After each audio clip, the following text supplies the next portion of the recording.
Timnas Indonesia kini harus benar-benar fokus menatap laga melawan Arab Saudi. Sebab mau tak mau, 3 poin adalah harga mati yang mesti bisa didapatkan kalau masih ingin menjaga asa finish di 4 besar. Memang pastinya nggak akan mudah, karena Arab pun juga sedang membutuhkan kemenangan untuk menjaga peluang mereka. Ya, bagaimanapun, laga kali ini suka tak suka merupakan laga yang dalam tanda kutip adalah penentuan untuk nasib Indonesia di round ketiga ini. Maka dari itu, jelang duel penentuan ini membuat antusiasme supporter pun benar-benar membara. Di mana hal itu ditunjukkan dengan ludesnya tiket pertandingan yang bahkan sebelum laga versus Jepang kemarin bergulir. 60.000 tiket yang dijual benar-benar cepat ludes, yang mana disinyalir karena PSSI juga sudah berjanji akan ada peningkatan keamanan untuk pertandingan tersebut, hingga membuat supporter pun semakin percaya diri untuk hadir ke stadion. Tentu kehadiran militansi supporter tanah air akan jadi suntikan motivasi untuk pasukan Sintayong yang akan bertugas di lapangan nanti.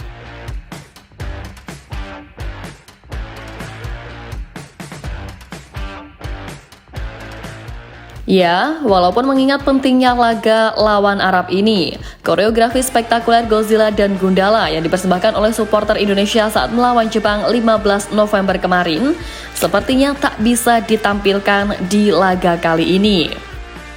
Ian Sakisuki selaku koordinator menyebutkan bahwa alasan utama tak ditampilkannya adalah keterbatasan waktu, tenaga, dan biaya yang diperlukan untuk membuat koreografi.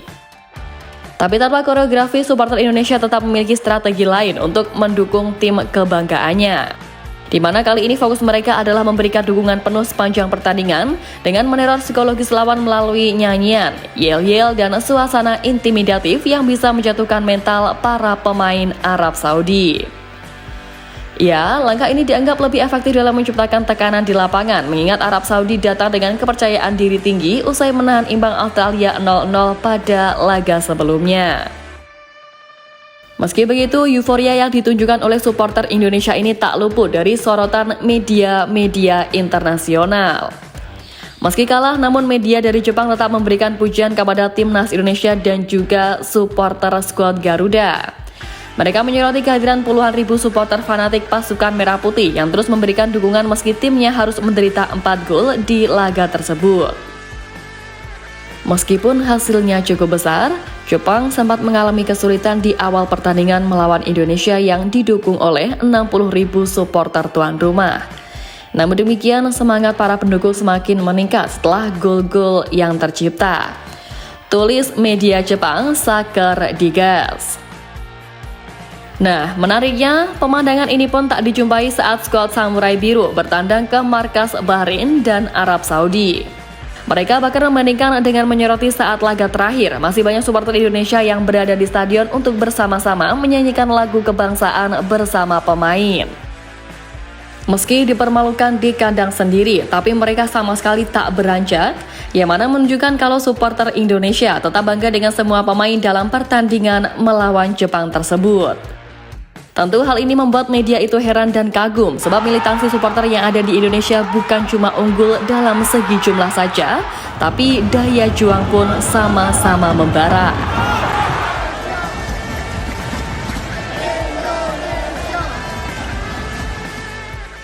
Dan tak hanya media luar negeri yang kagum dengan besarnya euforia supporter di tanah air.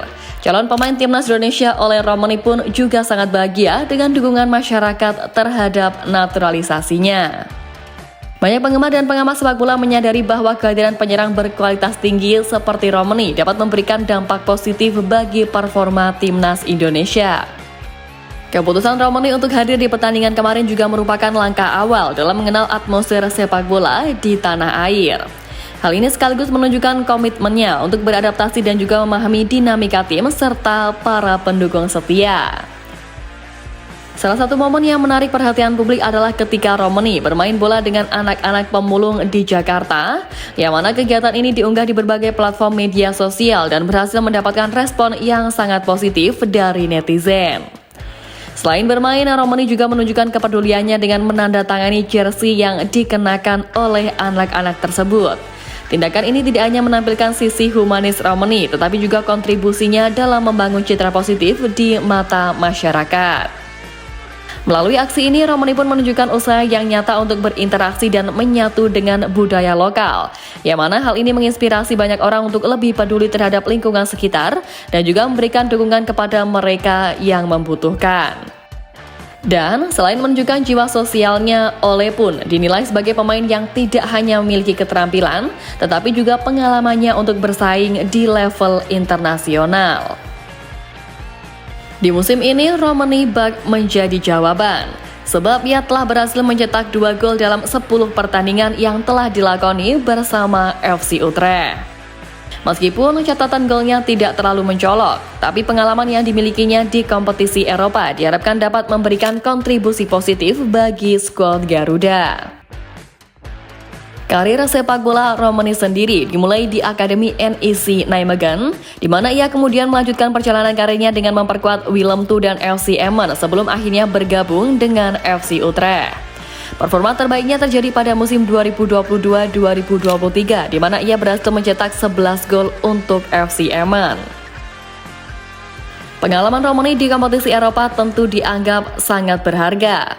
Hal ini dapat membantu meningkatkan kualitas permainan dan strategi timnas Indonesia dalam menghadapi berbagai tantangan di level internasional.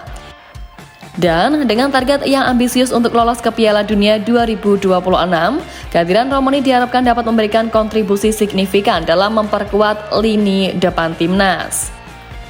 Apalagi mengingat bahwa skuad Garuda seringkali menerima kritik terkait produktivitas gol yang rendah, sehingga tambahan pemain berkualitas seperti Romani menjadi langkah strategis.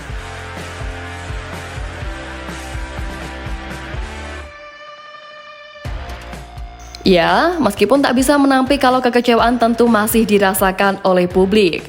Tapi di GBK kemarin, Kapten Timnas Indonesia J. Ises muncul memberikan orasi penyemangat kepada supporter dan menegaskan bahwa Timnas Indonesia belum menyerah. Di mana menurutnya ia dan seluruh pemain masih memiliki mimpi besar untuk membawa tim merah putih tampil di Piala Dunia 2026.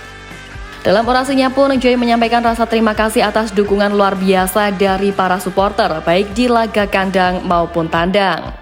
Ia juga meminta semua pihak untuk tetap percaya pada perjuangan Timnas Indonesia meski jalan yang dilalui tidak mudah.